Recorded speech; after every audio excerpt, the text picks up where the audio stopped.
Hi friends, it's Paul Ward here and welcome to On the Road. I'm very excited today. We're in Ventura, California.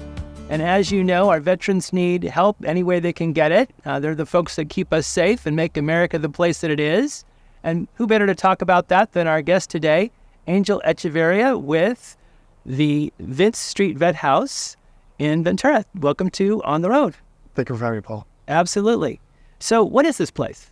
So this place is a transitional housing facility, like you mentioned, for homeless veterans that need a place to go to get their affairs in order after either they left the military or they've been out of the military for a number of years, and they need a place to go and get things together so that they can go back out there again and continue being productive members of society after they go through a hard time in their lives. Tell us about Vince Street Vet House. How long has it been here and who does it serve? So Vet House has been here roughly since the mid of 2016, and it's a program for veterans. It's an all-male facility. We help take veterans off the streets, and not necessarily just off the street, just people who are veterans that are homeless and need a place to stay temporarily. This is a good place for them, and we help them find housing while they're here. How many folks can it serve at one time? We have 10 rooms. 5 of those rooms are 5 one-man rooms and 5 two-man rooms, so 15 in all.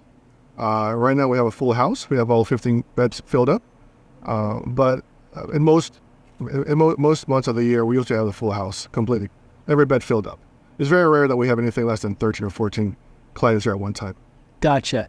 I would imagine you've got a list a mile long of people that are trying to stay here.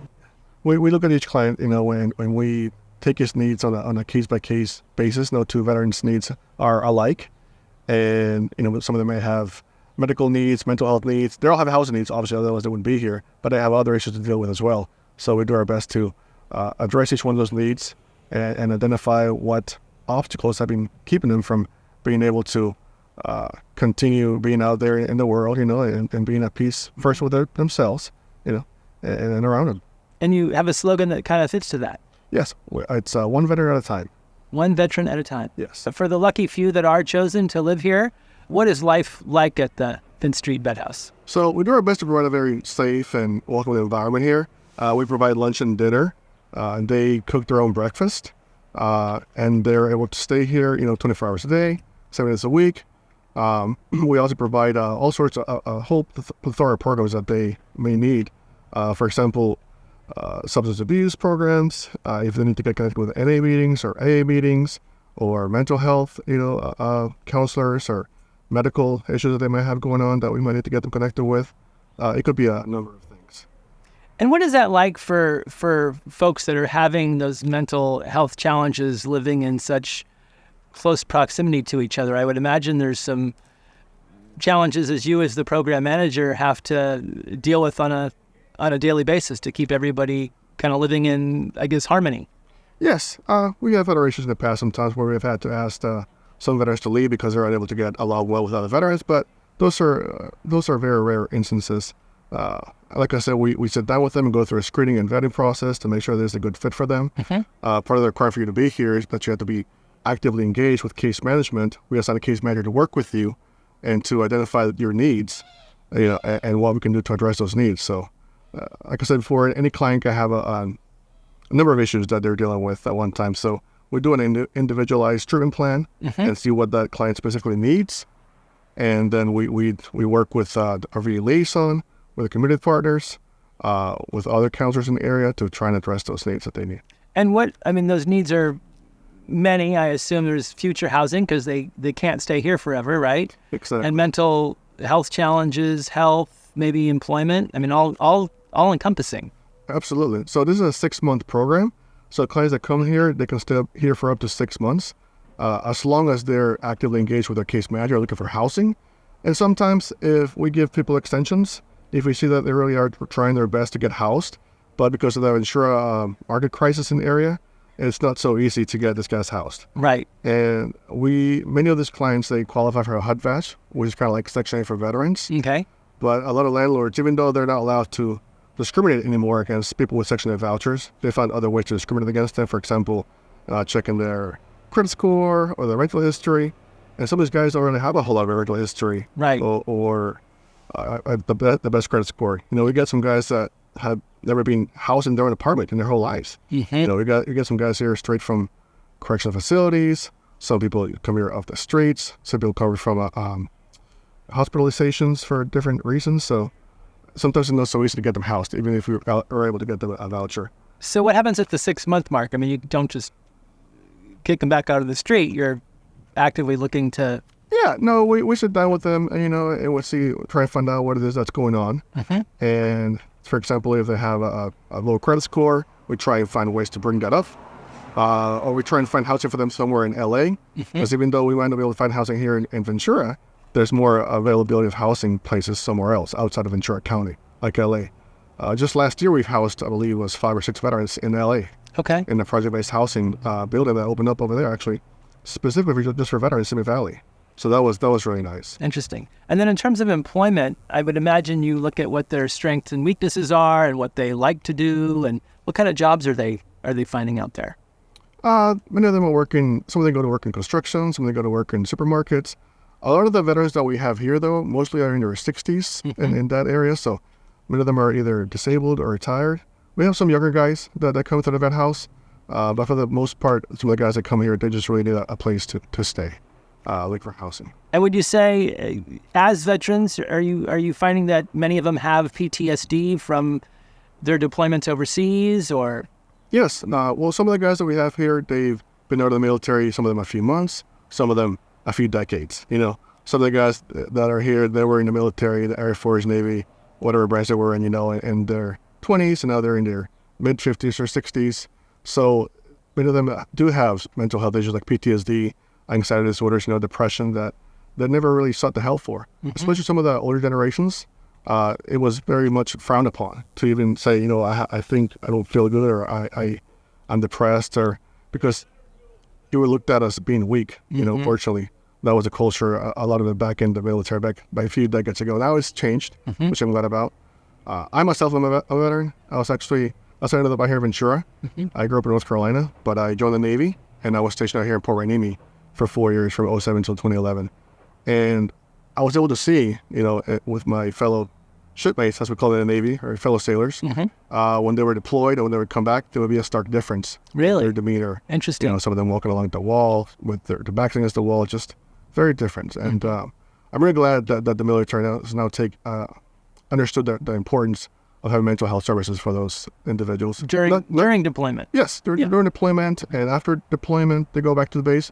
And not just after your military service, but also after you're out of the military completely. Some of those guys, they need those services for the rest of their lives. Yeah, I would imagine that would have been so challenging to not have any services, and then on top of that, there's the stigma about mental health if you even did need service. So it just makes sense that so many ended up homeless and where they did. Exactly, and unfortunately, There's about 22 veterans that commit suicide every day. Really? Think about it. Throughout the country? Throughout the country. Wow. In the nation. And if you think about that, that's about one roughly per hour, about one every 65 minutes. Wow. So you can see the reason why there's such a strong need for people to have access to professionals, counselors, psychiatrists, psychologists, people that are available there for them. And for our job is in many ways to encourage them, doesn't mean that you're weak or doesn't make you less of a person to seek help, Right. Everybody needs help every now and then. Right. And I would imagine that, even though everybody that lives here has their own issues, it's probably nice knowing that, I'm not the only one feeling this or going through this experience, and there's other people that are kind of in the same boat that I am. So absolutely. And that's what we do here. We try and let them know, hey, you guys are all here for the same reason, which is merely to get housed. Many of them may have different needs, but, we're all here in this together, and we're going to do everything that we can to support you. That we can, where they're going to criticize you or judge you. And also, a lot of the guys that are here, they had actually very successful jobs. Not only having been homeless their whole lives or anything like that. Just last year, I had a guy here that was a high school teacher. Really? Yes, absolutely. A few months ago, I had a guy that had a master's in social work, just like me. He's a licensed clinical social worker. He went through a divorce. So a lot of times they go through traumatic events, right? The loss of a job, the death of a child, divorce. They there's a number of reasons why they can end up in a place like this. So for the teacher, just to kind of go back, walk us through that. So he's a successful teacher. He's making a decent salary. He's got his future teacher pension lined up. He's got mental, dental, vision. And then... So unfortunately for that particular individual, when he was in his younger years, he did some drugs. I don't know what his drug of choice was, but he ended up relapsing. And unfortunately, he ended up getting into it really bad, ended up losing his house, his spouse, his job, everything. And, he came to us basically with nothing, saying, hey, I'm unemployed, homeless, I'm broke. And we were able to provide a safe place for him to stay at. And so he was able to get his affairs in order, so to speak. And he's actually working as a high school teacher now. Oh, really? Absolutely. Oh, that's great. Yeah. And that's just one success story. We have multiple. That's awesome. So what would a typical day look like here at the house? I mean, you've got 15 guys living under the same roof. I imagine they don't have a cook, a chef. I mean, are they cooking for themselves? How does that work? So we actually have our team here from 8 to 4. It's myself, the program manager, and the case manager, and our admin assistant / cook. Oh, really? So he actually cooks for them lunch and dinner. Okay. The only thing that they have to do for themselves is cook their own breakfast, or they can get some P&J sandwiches that our cook prepares for them, right? Or some cereal. And many of these guys do enjoy cooking. They haven't had access to cooking facilities in a long time. If you're living under a bridge or in your car for the past few years, or in motels, when you can afford one, it's nice to have a place where you can go and use a stove and cook. Right. And many of the guys, actually, it's really nice. They actually even want to help our cook, or they want to have their own special recipe. Right. And I encourage them, hey, if you guys want to cook something for your fellow veterans, you're more than welcome to. I go and buy whatever ingredients they need or want, and I bring that to them, and they cook for the other guys. Some of the guys have stepped up and things like that. So that's awesome. So special events, special occasions here at the house? Yes, for Thanksgiving, just like last year, we had the National Health Foundation that came by, and they brought some food for the guys from Golden Corral. The year before that, our cook David, he cooked some nice turkeys for them with some sides, and also for Christmas, we passed out Christmas gifts and put a Christmas tree, and it's just great to see that happen to some of these guys when they approach me like, you know what, I don't remember the last time I had a Christmas where I was at home, where I felt like I was at home, with people that cared about me since I was, since I used to live with my parents, right? That type of thing. Right. It's just a great feeling. Yeah. I mean, loneliness is a huge problem in itself. So absolutely, the fact that you're around other people that care about you in the same boat makes it all the better. And sometimes, like going back to what I said before, people would tend to self-isolate when they have some type of mental health issues going on, because it's looked down upon to look for help. So they tend to self-isolate or even self-medicate. And that's when you see a lot of guys coming here, dealing with some type of substance abuse issue, whether that's alcohol or meth or anything that may be out there right now. And how do you deal with that? I mean, they're not cured. I mean, they're still addicts in a way. They probably have their cravings, right? And now they're living here with other guys under the same roof. What happens if you got to have a guy on meth, let's just say? So our main goal here is to help these guys get housed. That's what our focus is on. So you don't have to be completely clean or sober to live here. What I do is I ask the guys, if you're going to be engaged in those type of activities, just don't do it here at the vet house. Go to the beach, go somewhere else. Just don't do it here. Right. Because we don't allow drugs or alcohol or drug paraphernalia here. Right. And I'm very fortunate that most of the guys understand that and they respect that. They don't want to jeopardize their housing. Right. And so they don't engage in those activities here. I've had a few instances in the past where some guys have come home acting belligerent, and disrespectful to other veterans and staff, and I sit down with them and I kind of give them a warning, like, you can't be doing that here. That's unacceptable. Right. I don't want you to jeopardize your housing. We're not gonna make anyone else feel unsafe. And most of the time they understand that. Right. We do have something also called a safe room. So basically what that is a room where we take clients to that are either intoxicated or high under the drugs or something, and they go in that safe room and they kind of just sit there or stay there until they can sleep it off before they go into their room. Interesting. But I'm very fortunate that I don't deal with that too often here. Well, that's good. Yeah. How did the Vint Street Vet House come to be? I mean, did somebody have a drive by and say this is a great place for a vet house, or what was kind of the opportunity, do you know, that kind of made this place what it is? Well, there's a strong need for veterans services in the area, and Turning Point was able to get connected with VA. So this is Vint Street Vet House is under the umbrella of the Turning Point Foundation. Absolutely. Yes. And it's one of, I think, 13 or 14 different programs that Turning Point has. Yeah, we're one of 14 programs. We work with the other facilities too. For example, the Mental Wellness Center in Oxnard. They have a mobile program. Yep, we've been there. That's run by the program manager. His name is Tyler. And so he sends out 2 peer specialists every Wednesday morning. So in fact, they're here now, actually, in the patio. Oh, they are? And they do like workshops on mental health issues. Or not necessarily mental health. Some of them can be on like nicotine cessation or medication management or high blood pressure management, that type of thing. Whatever services that the guys want to talk about, or whatever services they need. Right. Whatever topics that they have in mind. Right. So did Turning Point then purchase this house at some point? And how long has the Vint Street Vet House been here? So this has been here since 2016. I myself have been here since 2021. Okay. But yeah, Turning Point did purchase it. And we have a contract with the Department of Veterans Affairs. They provide most of our funding for this program. And we also have other nonprofits in the area and other organizations that give us donations. Like, for example, today we're going to have the American Legion stop by at 1 p.m. They're going to bring us a nice check for us, right? Which we might have used to maybe replace some of the appliances, maybe some of the furniture, maybe some of the beds. I even tell the guys when they leave the facility, if they want to, they can actually take the bed that they sleep on here and the comforter and everything. And many of them do. They can take that with them, and then I use the money for donations to buy new beds and new comforters for the guys. And I just expanded our storage area. We had just 1 freezer. Now we have 2 freezers. Nice. So that's through Veterans Affairs, and then American Legion and other organizations get donations?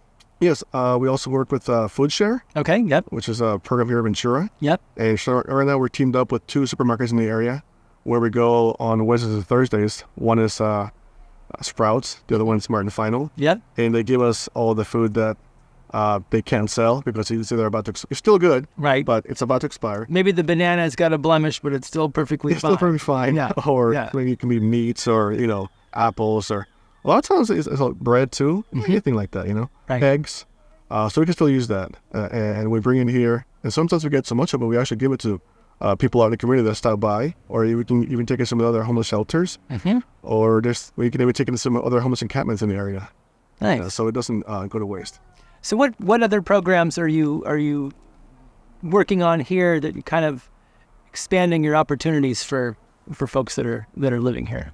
So, for example, there's another organization called the Gold Coast Foundation that we get a lot of our referrals from them and the VA, and they do a lot of outreach and they bring them to places like this. We also do some outreach in our part. We go out and pass out flyers, for anyone that wants to come here. And sometimes we have people calling from hospitals or maybe social workers from jails saying, hey, I have this guy that's been here for the past few years. He has nowhere to go. Will you accept him? We'll do a quick screening via Zoom. And we go over their policies here, the rules. And if he's okay with that, then okay, we give him a chance. And hopefully everything works out.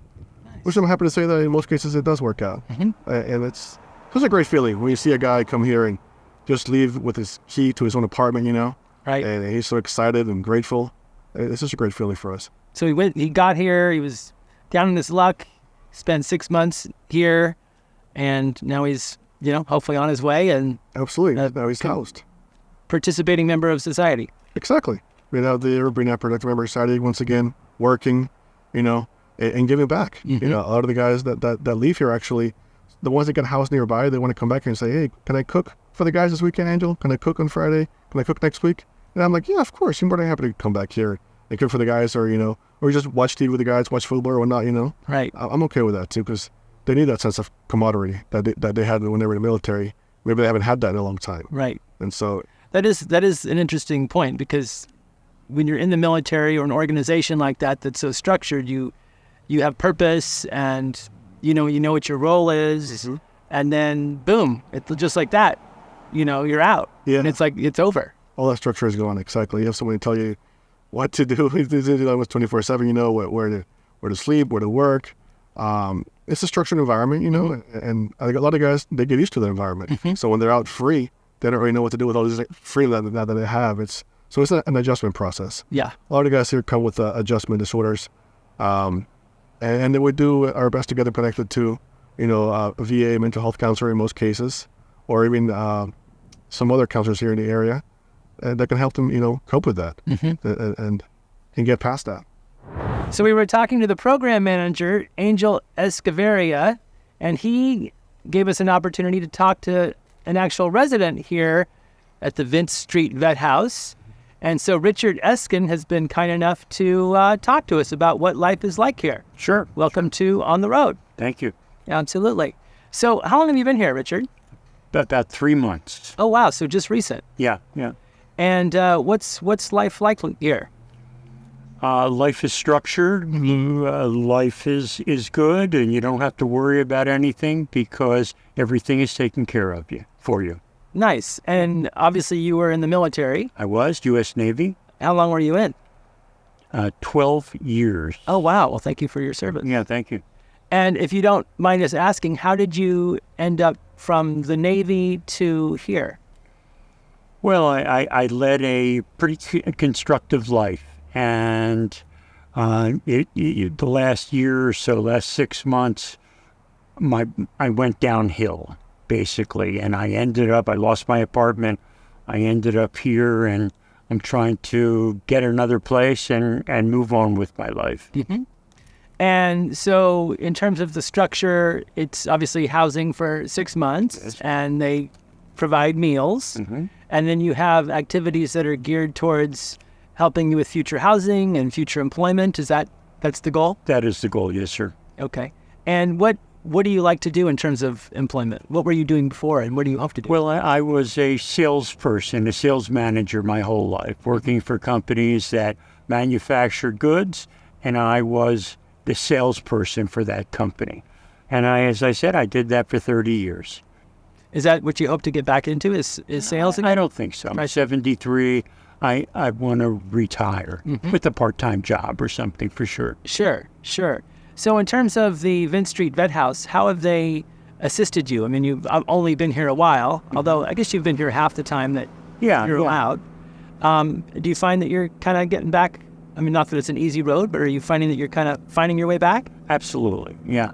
I feel good. I feel confident in how my project and program is going. So yes. So describe that. What is your project and your program? How are they helping you? Well, my program is to build structure, that I have to be at a certain place at a certain time, and that I have a lot of people behind me to help me, and they all seem to be working for me and with me. So you have not just one, but you've got multiple people there. Absolutely, yes.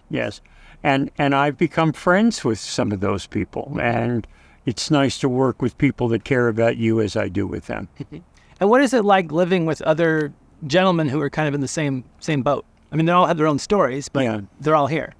So typically we all get along, and we all know that our goal is the same, and that is to move on, get a home, and live our life.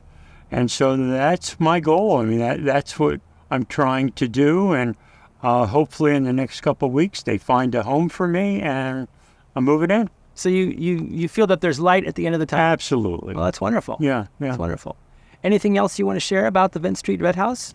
I'm just going to tell you that it's a very positive place, that people are helpful and they're considerate. They don't look down at you. They want to help build you up. And it's a good environment to be in. Wonderful. Well, again, thank you for your service. You're welcome. Thank you for sharing your story. Thank you. So we just talked to Richard. He had quite an interesting story. It sounded like he was felt like he was on the road and could see the light at the end of the tunnel. Very happy to hear that. Yeah, and that's what we want for all the guys here, is for them to come here and maybe not be in the best situation in their lives, and then by the time they get out of here, they see, just like you said, light at the end of the tunnel, and they have a positive outcome and where their future is going, and they see good things down the road for them. That's wonderful. And there's also other activities in this neighborhood. We're kind of on the west end of Ventura, like what they call it the Avenue, right? Yes. And so it's not just the Vince Street Vet House, but there's things to do in the area. Absolutely. We have a beautiful beach just right up the road. Some of the guys here actually, they like to walk to the beach and back. We're within walking distance, so they can go there. And they have a library just a few blocks up the road. We have a nice park called the Kellogg Park. They have workout machines there as well, and they actually have a track around the park. Well, if you walk around it 4 times, it's 1 mile, and it's actually marked. They have the markings on the ground too, which is kind of nice. Some of the guys here take advantage of that. Mm-hmm. And then if they want to get connected with an NA meeting or A meeting, you know, we have a bunch here in the Avenue as well, churches. Mm-hmm. I mean, you name it. We have a plethora of things in the area that you know, they have access to. Restaurants as well, plenty of restaurants if they want to go and eat something on their own. A lot of the guys that come here, they actually have an income. A lot of people have the misconception that if you're homeless, you're a veteran, that you have no money coming in, you know, and that's not necessarily the case.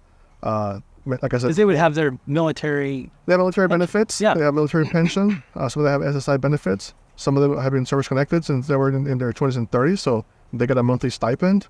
And some of them are just not very good with money management. Mm-hmm. And so we do our best to help them work with their money. Right. And say, hey, you don't have to spend your money on alcohol or drugs or lottery tickets. You know, there's others they can do with their money. Right. And we help them work out a budget so that when they're on their own, they don't end up in a place like this again. You know, not that we don't like them, but you know, the whole point is for us to help them get permanently housed. You just want to see them come back as a 1-day visitor, not as a resident. Exactly. Yeah. Because we don't like them, but that's because that's the goal of the program. Yeah.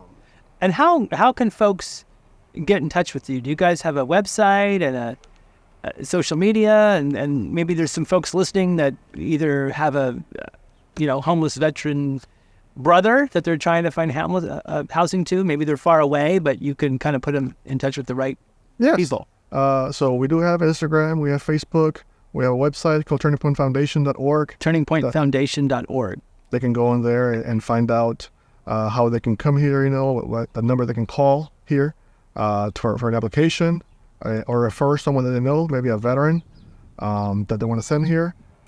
But yes, we do get a lot of referrals from word of mouth. We have guys come here from all over, from Monterey, really? California. They're not just locals. Not necessarily, no. Usually for the most part they are, but not necessarily. We get it from all over California, and even different states. And yeah, we do have referrals from, like, you know, family members or friends or the VA or other organizations in the area that like to help out veterans, and they know of us, and we do our best to stay connected with them, so that if they have someone that they can refer to us, they'll bring them here. Interesting. I had a total assumption that these guys were just coming right out of Point Magoo or the local base, but that's not the case. No, in fact, in most cases, it's usually not. It's usually they've been homeless or they've been civilians for a while before they come to a place like this. In most cases, right. We do have a few guys that come here straight from Point Magoo, or I had last year a guy that came from an army base in Alaska, actually. Wow. And he grew up in Oklahoma. He didn't want to go back to Oklahoma for, his personal reasons. Sure. He wanted to come out here to California, so he called us straight from Alaska. We did a Zoom interview and screening over the internet, and he was able to get a place here. Interesting. And now he's actually housed in LA, working for a moving company. Interesting. And that's great. Very happy. That's a great story. Well, Angel Echeverria, thank you so much for being our guest on this episode of On the Road. Thank you. Loved having you. And of course, we want to thank our sponsor, Opus Escrow, and be sure to tune in next time for the next edition of On the Road.